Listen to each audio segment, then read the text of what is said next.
dia, boa tarde, boa noite.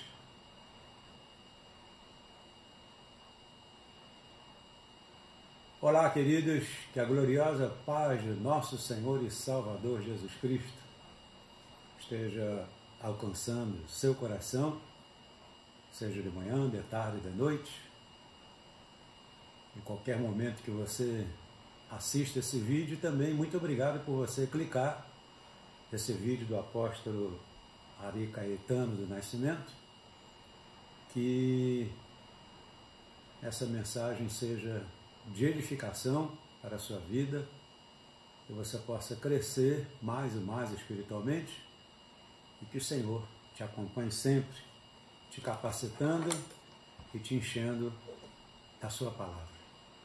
Amém?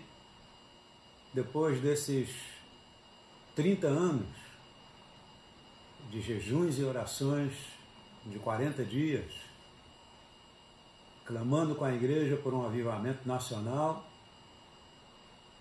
e também para a transformação da nossa nação. Descobrimos coisas preciosas na palavra, na comunhão com Deus, e tudo isso é que nos move a compartilhar com você sobre as promessas de Deus, as revelações de Deus, em nome do Senhor Jesus.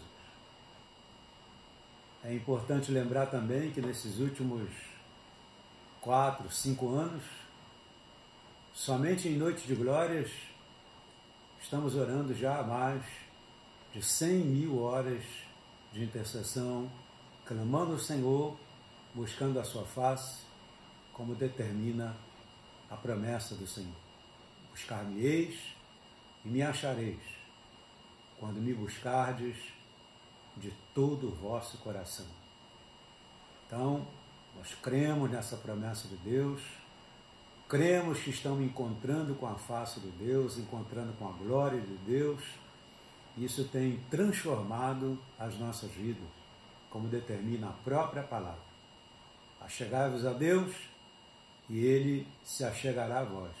Resisti ao diabo e este fugirá de vós. Então, a promessa bíblica de busca, né?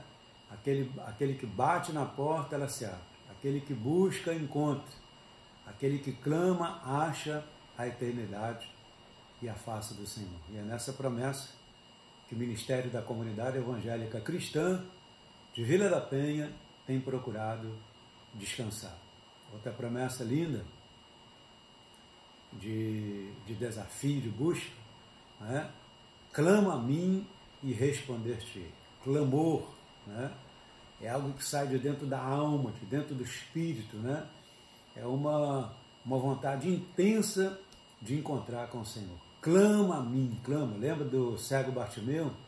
Jesus, filho de Davi, tem misericórdia de mim, né? Isso chamou a atenção do Senhor, porque ele estava ali clamando. Então, clama a mim e responder-te.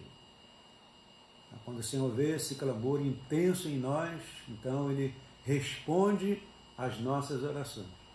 A Bíblia diz, nos afirma, que todas as orações feitas em nome do Senhor Jesus, Deus responderia. Então, nessa introdução, a gente quer reafirmar e reforçar que esse compartilhar da palavra tem a ver com coisas que Deus nos deu, promessas que Deus nos deu, né? Revelações que o Senhor nos concedeu, e ouvindo um, ouvindo outro acolá, nós resolvemos deixar gravado e também escrever alguns livros. Então, se você quiser adquirir algum livro do apóstolo Ari Caetano, é só entrar em contato conosco, tá bom? Ari Caetano, @Comunidade Evangélica Cristã de Vila da Penha.com.br. Se você quiser se aprofundar mais ainda, né, tanto no Ministério das Mulheres quanto no Ministério dos Homens, nós temos o canal do YouTube, Apóstolo Ari Caetano do Nascimento, onde você pode se deliciar com muitas palavras preciosas. Não esqueça de dar o seu like, que isso nos ajuda. Não esqueça de ativar o sininho, né, para que você possa receber as nossas publicações e assim por diante. Ok? Até aí tudo bem?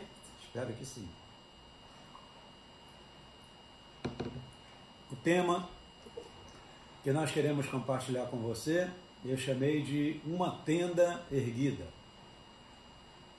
O que seria essa tenda erguida? Quais os benefícios dessa tenda erguida? Quais os prejuízos dessa tenda derrubada, jogada no chão? Uma tenda sugere lugar de habitação. Uma tenda sugere uma casa, não é verdade? Então, e foi exatamente isso que o Senhor, ao longo da Bíblia, vem planejando para chegar a um glorioso objetivo. Primeiro nós vemos aí a figura do jardim, onde o Senhor nosso Deus, todo finalzinho do dia, ele vinha conversar com Adão. Na verdade, conversar com o projeto embrionário de uma família.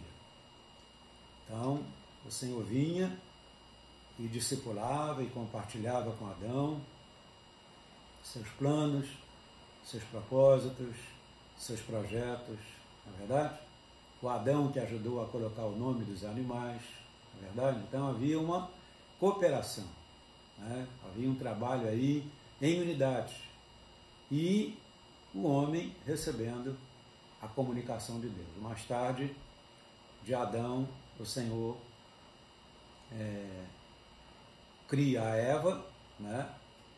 E aí nós temos o protótipo inicial de uma família e um jardim. O jardim era a casa. O jardim é a nossa casa hoje, onde nós moramos. Então, será que o Senhor está habitando no nosso jardim, na nossa casa? Então, aí, de uma forma bem inicial, uma forma bem embrionária, nós vemos aí já Deus preparando, porque Ele quis, sempre desejou habitar conosco. Mais para frente, depois da queda, vemos as iniciativas de Deus de comunicar-se com o homem. Então nós vemos aí a figura do altar. Ora, Abraão tomava a iniciativa, ora o Senhor tomava a iniciativa, mas a verdade ali, o altar era um ponto de encontro, né?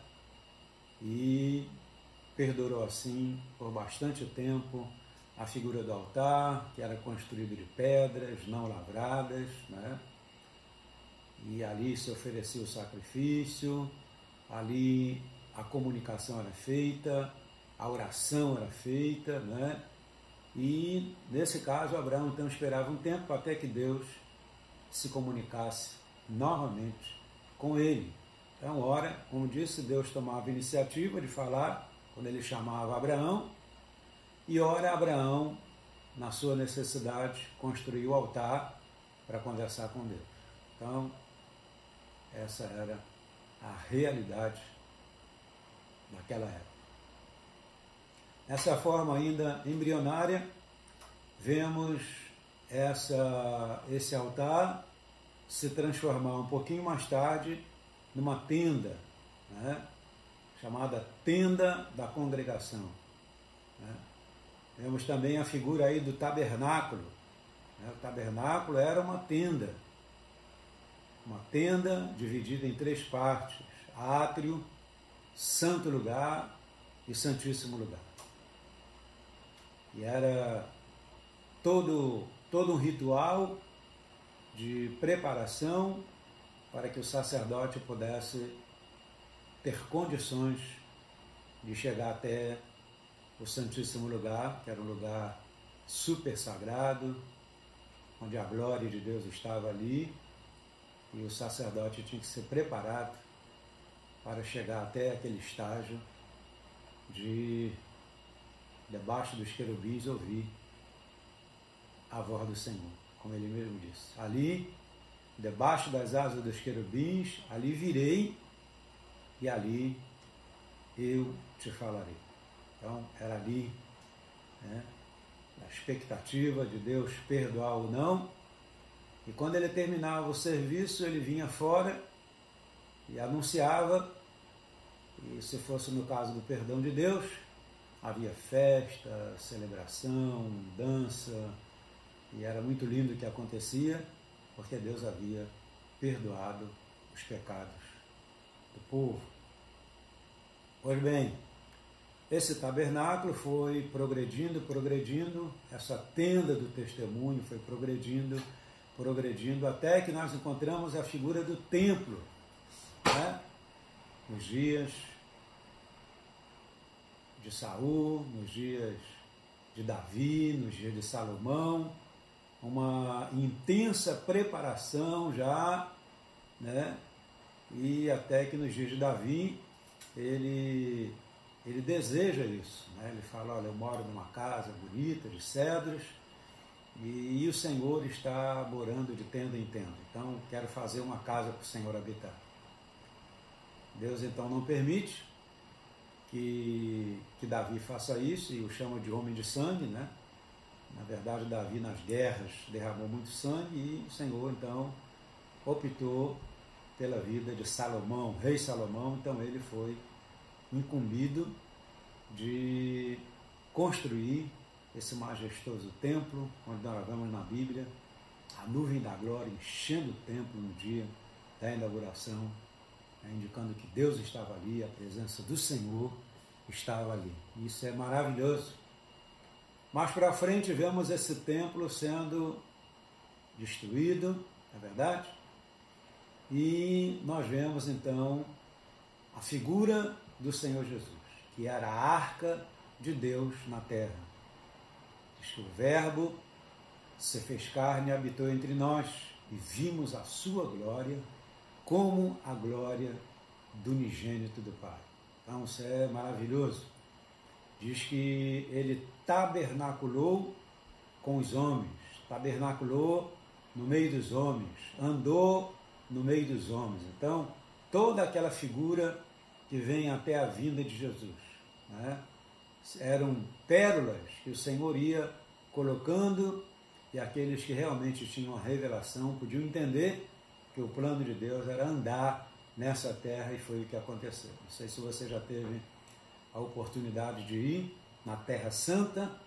Ali nós sentimos a presença de Deus e choramos sem querer, porque a gloriosa presença do Senhor é visível ali em alguns lugares em Israel. Não é? Mais tarde, o Senhor, terminando a sua missão, ele chama os discípulos, e ele depois de falar 3 anos, né, 3 anos e 6 meses aproximadamente, ensinando sobre caráter, né, eu vejo assim, caráter, né, porque o caráter chama a atenção de Deus, o carisma chama a atenção do homem, mas o caráter chama a atenção de Deus, não é verdade? E quando ele estava próximo de subir aos céus, na sua ascensão, ele sopra o fôlego de vida sobre seus apóstolos. Isso é muito importante. Por que é muito importante? Porque isso é uma figura do que aconteceu, né? Eu diria uma concretização de uma figura que aconteceu no Gênesis, quando Deus cria o homem do pó da terra e sopra o fôlego de vida nas suas narinas. Então, a história é repetida quando Jesus está próximo da sua ascensão. Deus sopra o fôlego de vida nas narinas do homem, o diabo vem e sopra fôlego de morte, e aí fica o homem esperando até a vinda de Jesus ao mundo, para que esse sopro de vida fosse novamente soprado na vida dos homens. Nesse caso, que nós estamos compartilhando, na vida dos apóstolos, e aí eles recebem autoridade para andar na terra, gerando milagres, sinais, maravilhas, e anunciando o reino de Deus, anunciando a palavra de Deus, falando do amor de Deus. fôlego da vida. Aí a gente tem o curso completo, né, desses detalhes, do jardim até a presença de Deus, e agora a responsabilidade está sobre a igreja. Nós somos o tabernáculo vivo do Senhor, o Senhor habita em nós, e por isso o Senhor nos chamou de sal da terra e luz do mundo. Isso é maravilhoso. Eu sou sal da terra, sal conserva, eu sou a luz do mundo, eu ilumino no meio das trevas. Então, essa é a introdução do nosso tema. Qual é o tema? Uma tenda erguida. Tá? E nessa passagem bíblica sobre a tenda erguida, nós vemos aí a questão da comunicação, né? Que já falamos bastante, a comunicação de Deus com os homens. Agora, apóstolo, qual é o significado dessa tenda erguida? O que ela quer expressar, o que ela quer dizer para nós hoje como igreja? Então, nós vamos tentar fazer um paralelo, né, entre essa tenda do Velho Testamento e a igreja do Senhor hoje. Quais os sinais de uma tenda levantada, de uma igreja levantada, construída, edificada? Quais os sinais de uma tenda destruída? Então, nós vamos ver isso aí. Tá bom? Está preparado? Já pegou o seu caderno de anotações? Já pegou? Está tudo certo? Então vamos lá. Uma tenda erguida. Como é que a comunicação, a oração, a intercessão influenciam a vida de uma igreja? Qual a importância do lugar de comunicação? Qual a importância do clamor e súplicas? Já parou para pensar sobre isso? Como é que a intercessão, clamor, súplica podem influenciar até no crescimento e multiplicação de uma igreja? Então, se nós queremos descobrir a fórmula certa, a fórmula correta, a direção de Deus de como construir, devemos então manter essa comunicação com Deus, com o céu, como Jesus fazia. Diz a Bíblia que o Senhor Jesus passou a noite inteira orando, e de manhãzinha cedo, quando ele terminou de orar, ele saiu para escolher seus 12 discípulos, seus 12 mais próximos, seus 12 que seriam edificados e ensinados, né? E que na partida de Jesus para o Pai, eles teriam a incumbência de dar a continuidade a essa obra gloriosa. Então, quais as consequências para uma igreja local? Quais as consequências lá no Velho Testamento? Então vamos lá. Primeira referência bíblica está em Números 14, versículo 10. Veja o que diz aqui. Apesar disso, toda a congregação disse que o apedrejassem. Porém, a glória do Senhor apareceu na tenda da congregação, e todos os filhos de Israel, aí em Números 14, versículo 10. O que é que está acontecendo aqui? Uma insatisfação do povo, né? Uma murmuração do povo. E o povo queria água, o povo queria ter suas necessidades supridas. E eles acreditavam que Moisés era o responsável por isso, porque Moisés havia os tirado lá da terra da escravidão, né? E Moisés está aí fazendo essa declaração a Deus: olha, só me falta esse povo me apedrejar. Então, olha o que aconteceu aqui. Moisés resolveu o problema sem a direção de Deus? É certo que não. Moisés resolveu o problema com a direção de Deus, onde diz aqui: porém, a glória do Senhor apareceu aonde? Na tenda da congregação. A glória do Senhor apareceu na tenda da congregação. E todos os filhos de Israel estavam ali vendo aquela coisa tremenda e gloriosa. Por quê? Deus veio tratar com o seu povo. Deus veio disciplinar o seu povo. Deus veio saciar a sede do seu povo. Em 2 Samuel, capítulo 7, versículo 2, nós encontramos outra expressão linda sobre a tenda. Veja o que diz aqui. Disse o rei ao profeta Natã: olha, eu moro em uma casa de cedro, e a arca de Deus se acha numa tenda. 2 Samuel 7,2. Então ele está expressando o desejo dele diante do profeta, né? Uma vontade de construir o templo. Né? Já começou a nascer no coração do rei o desejo de construir o templo, para que Deus habitasse nesse templo. Majestoso, não? A Bíblia diz que nós somos o templo do Espírito Santo. Nós temos a mente de Cristo. Será? Será que Deus realmente habita em nós? Será que Deus está encontrando lugar em nossas vidas para falar com o povo, falar com o pecador, falar com as pessoas necessitadas? Veja aqui em 1 Crônicas, capítulo 17, versículo 5. Porque em casa nenhuma habitei, desde o dia que eu fiz subir Israel até o dia de hoje, mas tenho andado de tenda em tenda. Isso o próprio Deus falando, de tabernáculo em tabernáculo. Tremendo, né? Então você vê que tem tudo a ver, né? Essa ideia aqui da tenda.